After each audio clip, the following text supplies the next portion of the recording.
Bom, vamos dar continuidade.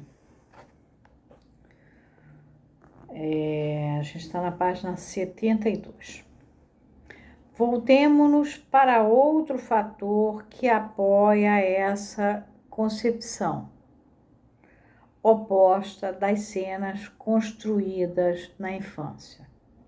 É o seguinte: não pode haver dúvidas quanto à existência real de todos os processos que foram expostos com a finalidade de explicar essas estruturas duvidosas como fantasias, e sua importância deve ser reconhecida.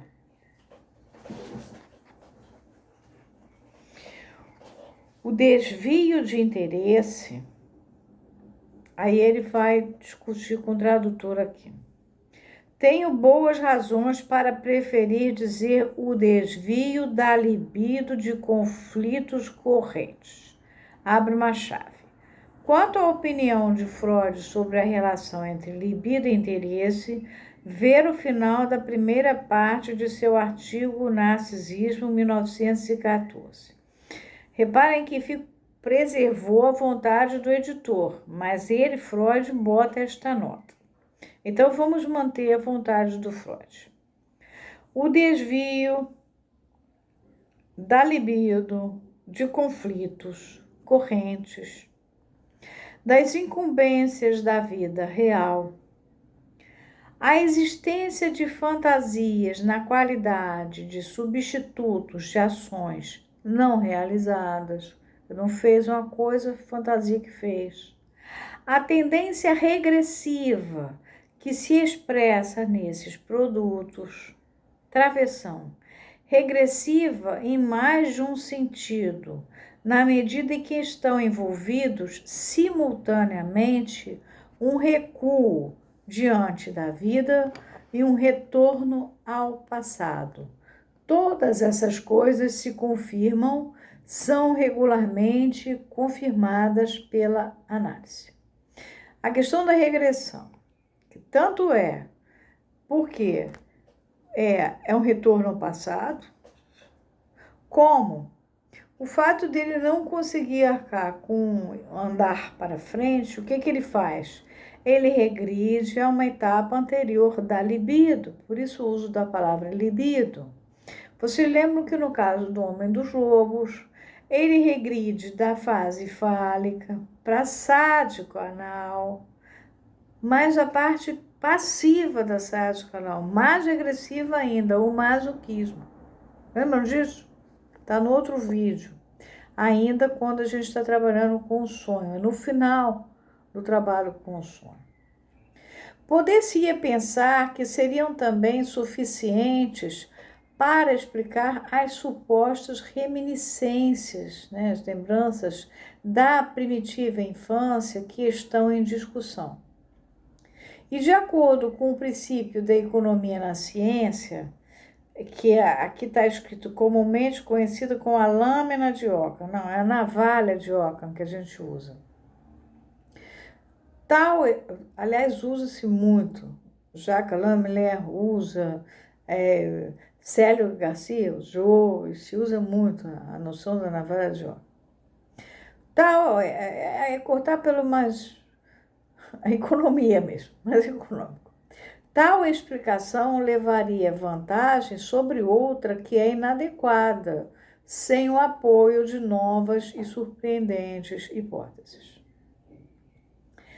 Arriscar-me-ia aqui a assinalar que as concepções antagônicas que se encontram na literatura psicanalítica atual, que não é dele, são geralmente elaboradas segundo o princípio pars pro toto, quer dizer, a parte pelo todo, pela parte pelo todo.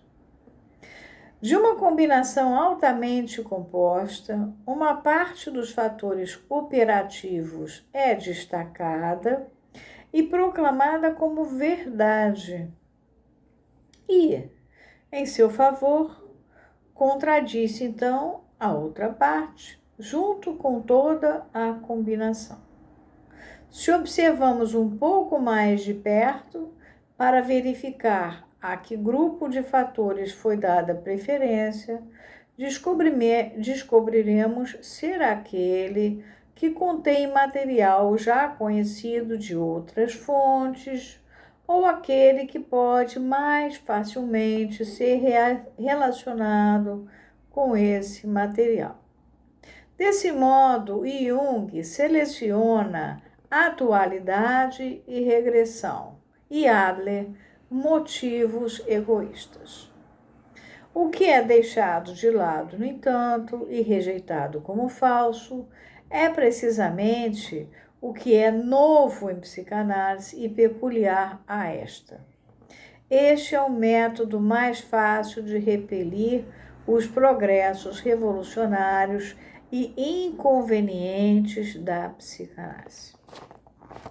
Os dois escapam, Jung e Adler, cada um por sua razão. Eu estou fazendo questão de mostrar isso para vocês. Lacan não fala das brigas de Freud com os filhos dele, né? com os filhos no sentido asclepíade do termo, né? O Asclépio, a escola de Asclépio, o Hipócrates chama os filhos, né? Os médicos que ele cuida, que ele ensina, né? Os filhos. Inclusive, ele diz que ele ensina de graça para os filhos, né? É interessante o juramento de Hipócrates. Eles juram, os médicos juram, mas depois não praticam. Cobra do colega. Vale a pena observar que nenhum dos fatores citados pela opinião contrária, com a finalidade de explicar essas cenas da infância, teve que aguardar reconhecimento até que Jung os expôs como novidade. A noção de um conflito corrente, de uma fuga da realidade, de uma satisfação substitutiva obtida na fantasia, de uma regressão ao material do passado, travessão, tudo isso, abre parênteses, empregado, ademais, no mesmo contexto, embora talvez com uma terminologia ligeiramente diferente, há anos fazia parte integral de minha própria teoria. Contudo, não a formava inteiramente, era apenas uma parte das causas que levam à formação de neuroses. Travessão de novo, aquela parte que, partindo da realidade, opera numa direção regressiva, ou seja, realidade, já expliquei para vocês, é o real com o imaginário. Real não, desculpe, é o simbólico com o imaginário. O que fica excluído aí? O real. O que fica excluído aí? A angústia. Paralelamente a isso, deixei espaço para outra influência que, a partir das impressões da infância, opera numa direção futura, que aponta um caminho para a libido que se retrai diante da vida e que torna possível compreender a um outro modo inexplicável de outro modo inexplicável regressão à infância. Assim, na minha concepção, os dois fatores cooperam na formação de sintomas. Há, porém, uma cooperação anterior que me parece ser de igual importância.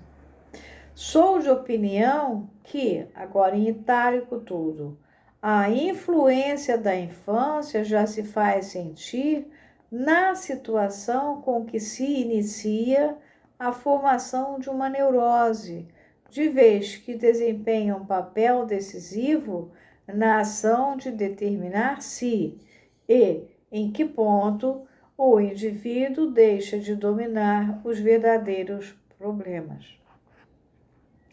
O que está em discussão, portanto, é a significação do fator infantil.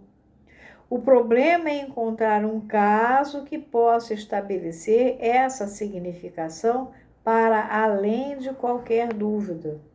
No entanto, é esse o caso que está sendo exposto de modo tão exaustivo nestas páginas e que se distingue pela característica de que a neurose da vida adulta foi precedida por uma neurose nos primeiros anos da infância.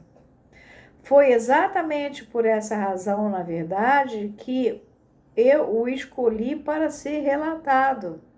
Se alguém se sentir inclinado a recusá-lo porque a fobia animal não lhe parece suficientemente séria para ser reconhecida como uma neurose independente, devo dizer que a fobia foi sucedida, sem qualquer intervalo, por um cerimonial obsessivo, por atos e ideias obsessivas que serão discutidos nas partes seguintes desse artigo. Vocês reparem que ele ainda não entendia de estrutura. A gente já sabe que quando sai de uma fobia, ou vai para a histeria ou para a neurose obsessiva. O Romildo Rego Barros apresentou um trabalho belíssimo, muito tempo atrás, num congresso, se não me engano, por volta de 1993, do Corte Freudiano, foi no Colégio Brasileiro de Cirurgiões, mostrando isso. O Romildo está na Escola Brasileira de Psicanálise, da Associação Mundial de Psicanálise, da parte do Rio de Janeiro. Vocês podem pedir a ele cópia disso. Ele fez um trabalho belíssimo. Comparando aqui.